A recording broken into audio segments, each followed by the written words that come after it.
नमस्ते दोस्तों, स्वागत है आप सबका हमारे YouTube चैनल बोलती किताबें में।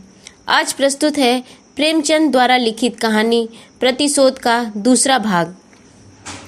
ईश्वर दास ने जरा देर में सारे बर्तन साफ करके रख दिए। ऐसा मालूम होता था कि वह ऐसे कामों का आदी है।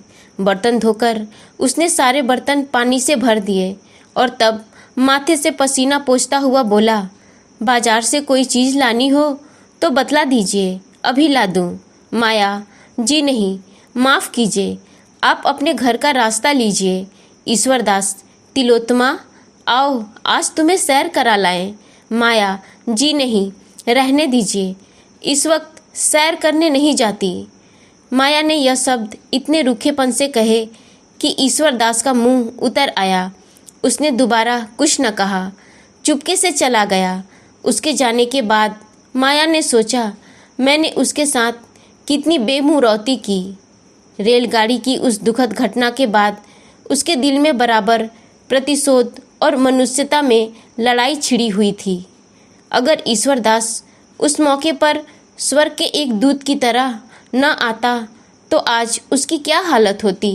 यह ख्याल करके उसके रोए खड़े हो जाते थे और ईश्वर दास के लिए उसके दिल की गहराइयों से कृतज्ञता के शब्द निकलते। क्या अपने ऊपर इतना बड़ा एहसान करने वाले के खून से अपने हाथ रंगेगी? लेकिन उसी के हाथों से उसे यह मनहूस दिन भी तो देखना पड़ा। उसी के कारण तो उसने रेल का वह सफ़र किया था, वरना वह अकेले बिना किसी दोस्त या मददगार के सफ़र ही क्यों करती। उसी के कारण तो आज वह वैधव्य की विपत्तियां झेल रही है और सारी उम्र झेलेगी।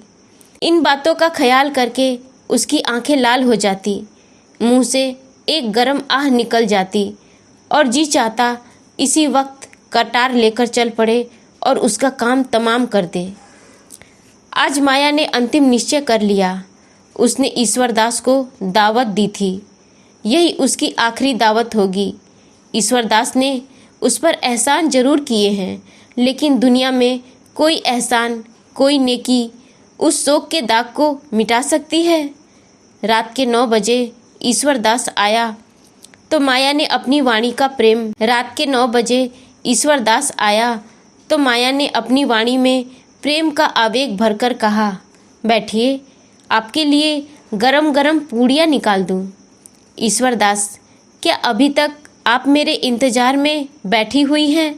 नाहक गर्मी में परेशान हुई माया ने थाली परोसकर उसके सामने रखते हुए कहा, मैं खाना पकाना नहीं जानती। अगर कोई चीज़ अच्छी न लगे तो माफ़ कीजिएगा। ईश्वर दास ने खूब तारीफ करके एक एक चीज़ खाई। ऐसी स्वादिष्ट चीज़ें उसने अपनी उम्र में कभी न खाई थी। आप तो कहती थी मैं खाना पकाना नहीं जानती, तो क्या मैं गलत कहती थी? बिल्कुल गलत। आपने खुद अपनी गलती साबित कर दी। ऐसे खस्ते मैंने ज़िंदगी में कभी न खाए थे। आप मुझे बनाते हैं। अच्छा साहब, बना लीजिए। नहीं, मैं बनाता नहीं। बिल्कुल सच कहता हूँ। किस किस चीज़ की तारीफ़ करूँ? चाहता हूँ कि कोई ऐब निकालूँ, लेकिन सूझता ही नहीं। अब कि मैं अपने दोस्तों की दावत करूँगा तो आपको एक दिन तकलीफ़ दूँगा। हाँ, शौक़ से कीजिए, मैं हाजिर हूँ। खाते खाते 10 बज गए। तिलोत्तमा सो गई। गली में भी सन्नाटा हो गया। ईश्वर दास चलने को तैयार हुआ तो माया बोली, आप चले जाएंगे? क्यों ना आज यहीं सो रहिए, मुझे कुछ डर लग रहा है। आप बाहर के कमरे में सो रहिएगा, मैं अंदर आंगन में सो रहूँगी। ईश्वर दास ने क्षण भर सोच कर कहा, अच्छी बात है। आपने पहले कभी न कहा कि आपको इस घर में डर लगता है, वरना मैं किसी भरोसे की औरत को रात को सोने के लिए कह देता। ईश्वर दास ने कमरे में आसन जमाया। माया अंदर खाना खाने लगी, लेकिन आज उसके गले के नीचे एक कौर भी न उतर सका। उसका दिल जोर जोर से धड़क रहा था। दिल पर एक डर सा छाया हुआ था।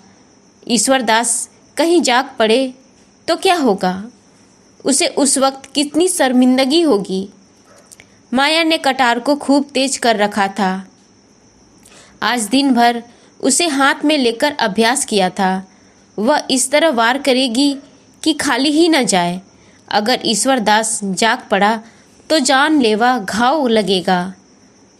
जब आधी रात हो गई और ईश्वरदास के खर्राटों की आवाज़ें कानों में आने लगी तो माया कटार लेकर उठी, पर उसका सारा शरीर कांप रहा था।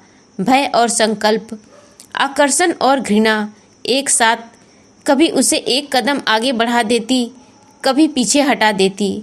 ऐसा मालूम होता था कि जैसे सारा मकान, सारा आसमान चक्कर खा रहा है और कमरे की हर एक चीज़ घूमती हुई नजर आ रही थी।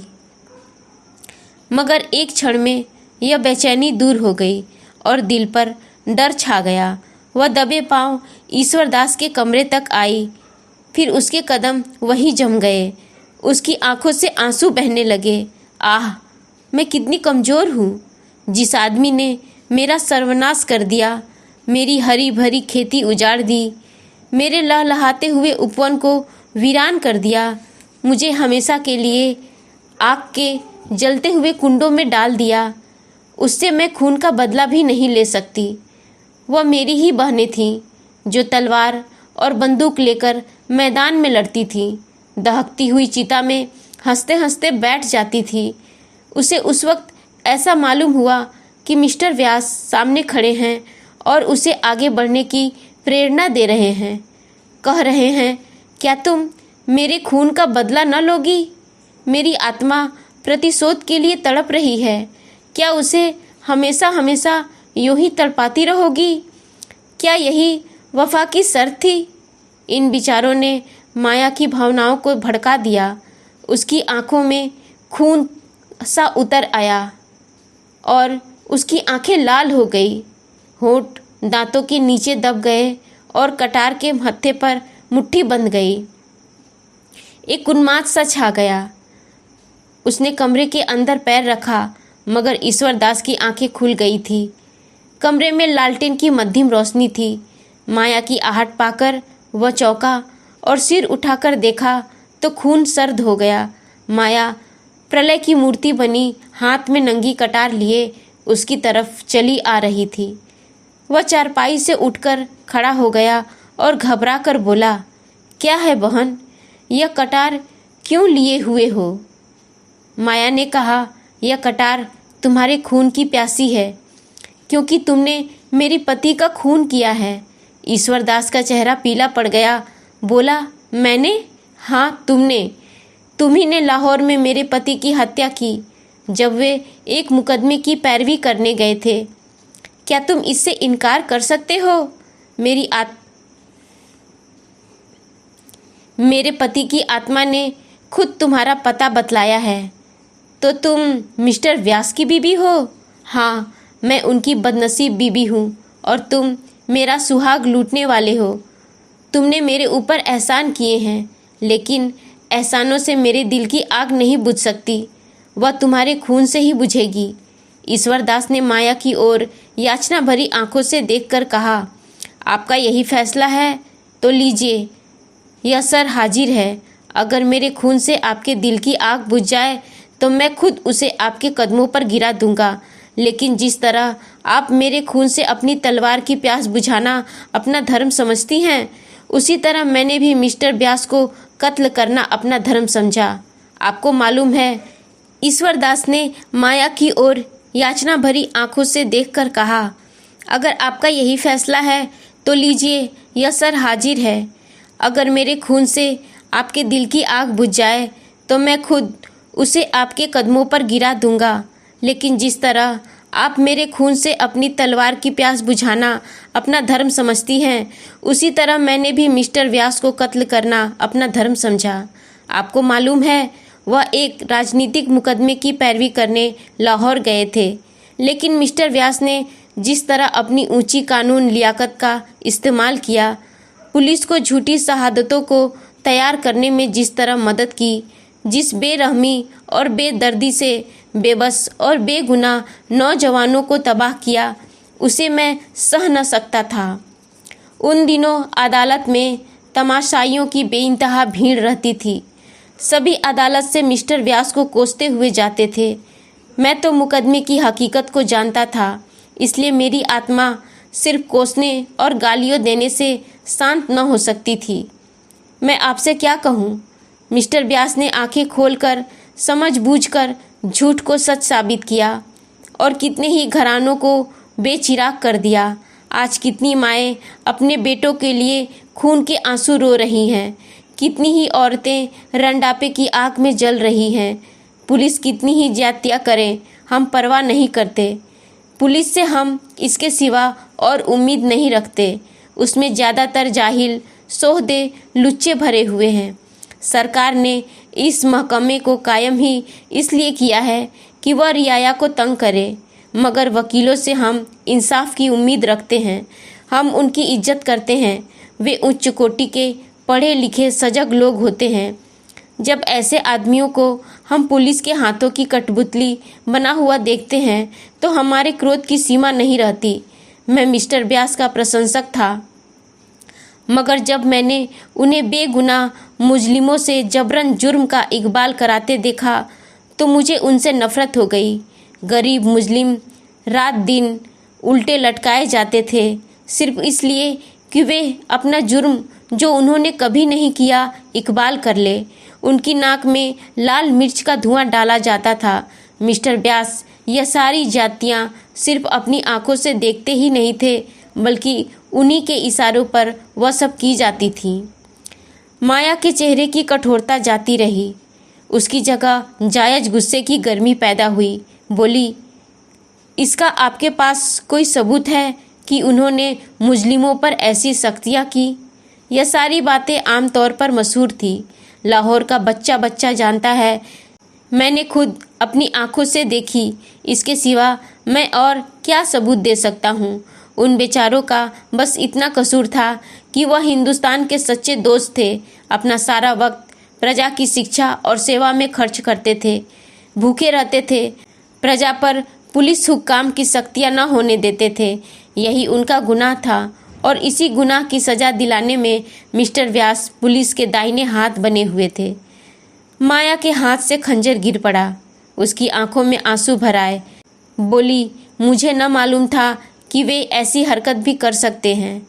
ईश्वरदास ने कहा, यह न समझिए कि मैं आपकी तलवार से डरकर वकील साहब पर झूठे इल्ज़ाम लगा रहा हूँ। मैंने कभी ज़िंदगी की परवाह नहीं की। मेरे लिए कौन रोने वाला बैठा हुआ है जिसके लिए ज़िंदगी की परवाह करूं? अगर आप समझती हैं कि मैंने अनुचित हत्या की है तो आप इस तलवार को उठाकर इस ज़िंदगी का खात्मा कर दीजिए। मैं ज़रा भी न झिझकूंगा। अगर आप तलवार न उठा सकें तो पुलिस को खबर कर दीजिए। वह बड़ी आसानी से मुझे दुनिया से रुखसत कर सकती है। सबूत मिल जाना मुश्किल न होगा। मैं खुद पुलिस के सामने अपना जुर्म इकबाल कर लेता, मगर मैं इसे जुर्म नहीं समझता। अगर एक जान से सैकड़ों जानें बच जाएं तो वह खून नहीं है।